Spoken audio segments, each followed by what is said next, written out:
Assalamualaikum warahmatullahi wabarakatuh. Alhamdulillahirabbil alamin. Allahumma shalli wa sallim ala sayyidina Rasulillah wa ala alihi wa ashabihi ajmain. Amma ba'du, teman-teman sekalian yang dirahmati oleh Allah. Adapun kali ini kita akan membicarakan tentang apa saja pantangan ketika kita bersama dengan anak. Ya pastilah kita berkumpul dengan anak ketika kita dianugerahi oleh Allah seorang anak. Tetapi ternyata ada hal-hal yang mestinya dihindarin ketika kita bersama dengan anak, yaitu ketika kita berada di kamar.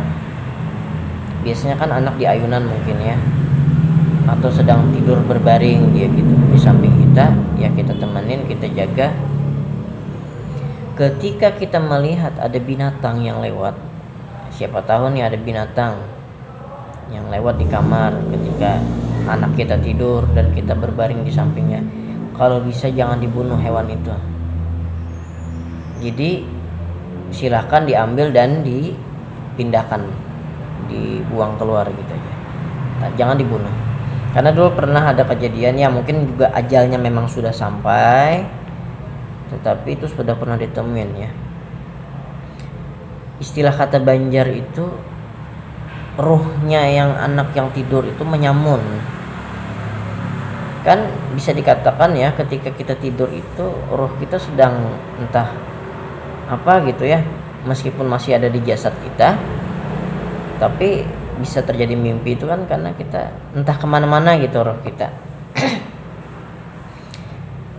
Nah, ditakutkan itu ruh anak kita tadi menyamun ke penglihatan kita saja binatang, padahal itu bukan ya, gitu. Jadi dulu pernah ada kejadian, dipukulnya lah binatang tersebut mati. Ternyata apa, anaknya yang di ayunan meninggal. Innalillah. Nah, itu yang pertama ya. Kemudian jangan meniup mulut anak. Dia benganga ditiup mulutnya. Jangannya pertama dulu ya masuk angin ya, dia tertelan udara, angin masuk, angin gembung perutnya. Tetapi katanya ya, kalau anak itu dibiasakan ditiup mulutnya, nanti dia akan suka menggigit, bisa menggigit mamanya mungkin di sini, gigit tangan mamanya gitu. Meskipun memang ada masa-masanya anak itu suka mengunyah ya, dia kan baru punya gigi, dia ingin sering-sering menggunakan. Cuman ya kebiasaan yang menggigit itu, nah itu kan kurang bagus sebenarnya. Jadi dihindari untuk bisa meniup mulut anak. Kemudian jangan terlalu keras ya dalam mencubit ya atau memicik pipi anak. Biasanya ada kan ya, saking gemesnya orangnya, bayinya gendut gitu, gemes, yang gak apa-apa sih, tapi dipegang biasa aja, jangan dicubit sampai dia nangis bahkan ya. Karena di sini ada kelenjar liur di sini, yang apabila kelenjar liur itu pecah, anak itu terkadang bisa beliuran, sering netes gitu liurnya, tidak terbendung. Nah itu kan kurang bagus, apalagi di masa-masa saat ini teman-teman ya, masa-masa penyebaran virus corona. Itu kan penyebarannya melalui sentuhan. Nah, jadi apabila tangan itu menyentuh bagian hidung atau mulut, nah itu di situ lebih cepat penyebaran virus tersebut, karena virus tersebut berada di dalam rongga hidung ya. Masuknya diam di situ, nanti masuk ke paru-paru dan membuat sesak. Nah, jadi kalau bisa dihindari dulu untuk masa-masa seperti ini ya, menyentuh bayi ya, karena bayi itu rentan ya. Kemudian kalau bisa ya, ketika kita melihat anak kita dalam kondisi suka berhentak-hentak, dia loncat gitu, memang ada masa-masanya anak itu suka yang seperti itu, apalagi dia kesenangan gitu. Tetapi kalau bisa ketika melihat yang seperti itu ya segera angkat aja. Kalau bisa jangan dibiasakan gitu ya. Karena apa? ya. Kalau anak itu pada masa-masa berhentak-hentak itu, kalau tidak dihentikan rambut ibunya rontok gitu, ikut lepas gitu ya. Kalau teman-teman mau coba silahkan, anak itu dibiarkan dia berhentak-hentak, nanti rambut ibunya biasanya rontok gitu. Kemudian jangan mencium perut anak atau meniup gitu, mencium atau meniup perut anak, nanti kena penyakit kura. Entahlah apa itu kura, tetapi kura itu ya kondisinya adalah bagian perut ini mengeras, padahal tidak kembung. Kalau kembung itu kan kalau dipukul berbunyi duk duk duk duk, itu berarti perutnya kemasukan angin. Tetapi kalau kura itu seperti keras perutnya, itu sakit ya, mungkin bagi bayi itu sakit. Nah, jadi kalau bisa dihindari. Kemudian jangan terlalu sering memarahi dia ya, karena pemikiran kita dengan anak pasti berbeda ya, dunianya dengan dunia kita berbeda. Dunianya adalah dunia bermain dan dunianya ingin selalu bahagia seharusnya.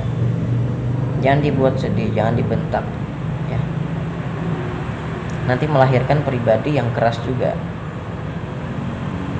Dia bisa bicara yang kasar karena mungkin mendengar lingkungan keluarganya yang juga kasar. Kemudian jangan terlalu dimanja ya. Contohnya ketika dia mau berjalan ya, kan anak itu melalui proses awalnya merangkak dulu, kemudian berdiri dan berjalan dan bahkan berlari. Maksudnya ya tidak harus juga sih selalu ditanganin itu, maksudnya ketika dia mau bangun diangkat, biarkan dia untuk berkembang dengan kemampuannya, pola pikirnya ya, mandirilah dengan kemampuannya. Dia coba bangun merangkak gitu, kita lihatkan, kalau dia sudah capek baru kita tolong gitu. Jangan terlalu dimanja ya, apapun kalau bisa jangan terlalu dimanja, sedang-sedangnya saja ya. Tidak semua yang dia mau mungkin yang menurut dia baik, kan bagi orang dewasa belum tentu itu baik. Misalnya dia ngambil pisau, kalau dia senang mungkin lihat pisau, padahal itu tidak baik untuk dirinya, berbahaya. Nah, jadi tidak harus selalu diturutin ya, apa yang bagus untuk dia kita pertimbangkan. Nah, kemudian teman-teman ya, jangan kita biarkan anak itu terbiasa tidur tengkurap ya, atau tiarap gitu.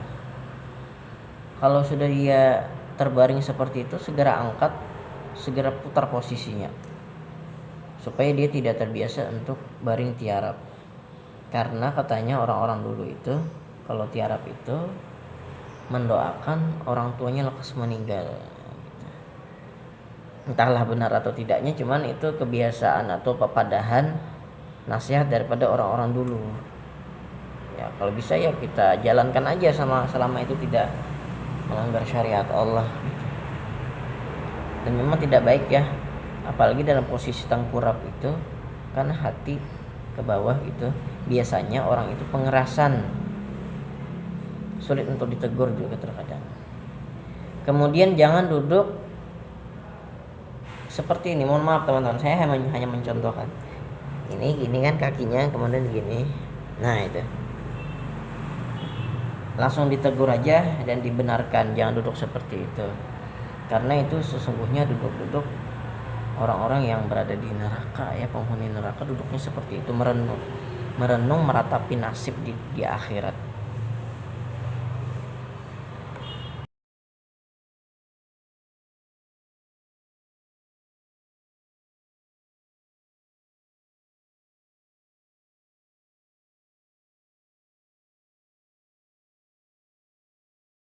Kemudian jangan biarkan anak itu terlalu lama menangis ya. Kita cek, barangkali ada bagian tubuhnya yang sakit atau apalah, keinginan dia mau minum, mungkin lapar, mungkin mau makan, segera diatasi. Jangan dibiarkan dia menangis, itu kesian bagi dia ya.